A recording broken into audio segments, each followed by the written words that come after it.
Hello అండి, అందరికీ నమస్కారం. ఈరోజు మన వీడియోలో మినపకుడుం ఎలా చేసుకోవాలి, లేదంటే దిబ్బ రొట్టె ఎలా చేసుకోవాలో వీడియోలో చూద్దాము. ఈ దిబ్బ రొట్టె చాలా బాగుంటుందండి. లోపల ఎంత స్పాంజీగా ఉంటుంది, బయట అంత క్రిస్పీగా ఉంటుంది.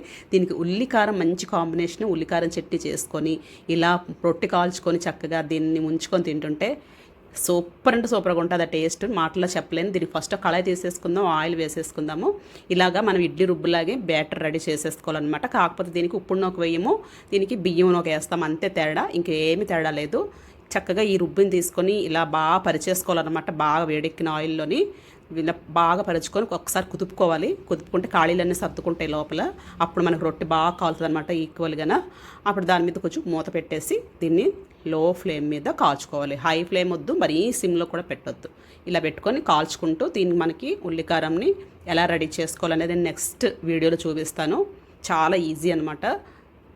కొబ్బరి చట్నీ, బొంబాయి చట్నీ, ఈ చట్నీలు ఏవి కూడా దీన్ని సూట్ అవ్వండి. మనకి ఉల్లికారం చట్నీ ఒక్కటే మంచి సూపర్గా సూట్ అవుతుంది అనమాట.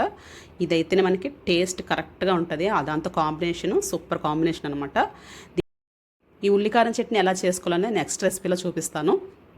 ఇంక ఈ దిబ్బ రొట్టిని మనం ఇనప కళాయిలో కానీ ఇత్తడి కళాయిలో కానీ కాల్చుకుంటే ఇంకా రుచిగా ఉంటుందండి. మంచి రుచి వస్తుంది.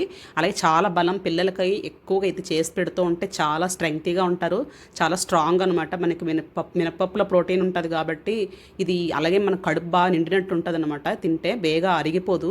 చాలాసేపు మనకి ఫుల్ స్టఫ్గా ఉంటుంది కడుపు అంతా. చూసారు కదా, తిరగేసుకోవాలి ఇలాగ నీట్గా. కొంచెం కాలిన తర్వాత ఇలా గోల్డెన్ బ్రౌన్ కలర్లోకి వచ్చిన తర్వాత మనం తిరగేసుకుంటే రొట్టి బాగుంటుంది అనమాట.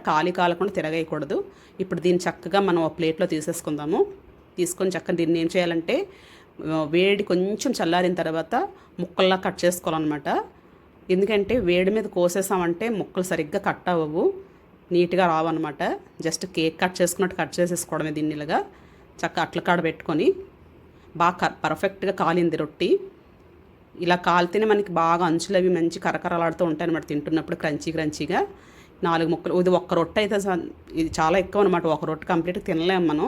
ఒక ఇద్దరు చేసుకోవచ్చు ఈ రొట్టెని. చక్కగా సాయంకాలం వేళ టిఫిన్లకి, ఎవరైనా సాయంకాలం వేళ ఉపవాసాలు ఉంటారు, కొంతమంది ఒంటిపూటలు చేసే వాళ్ళకి రాత్రులు ఇది కానీ తింటే చాలా బాగుంటుంది అనమాట. శక్తి బాగా వస్తుంది. చూసారు కదా, లోపలంతా చక్కగా స్పాంజ్ లాగా ఎలా ఉందో, మనకి బయట ఎంత క్రిస్పీగా ఉందో, ఎంత బాగుంటుందంటే రుచి నేను చెప్పలేను. చేసి చూడండి, తిని చూడండి. మీకు ఈ వీడియో నచ్చితే కనుక లైక్ చేయండి, అలాగే వేరే వాళ్ళకి షేర్ చేయండి. నా ఛానల్ సబ్స్క్రైబ్ చేసుకోవడం మాత్రం మర్చిపోకండి. Thank you so much. చాలామంది చూస్తున్నారు, లైక్ చేయట్లేదు. లైక్ కూడా చేస్తే ఇంకా సంతోషం. Thank you so much.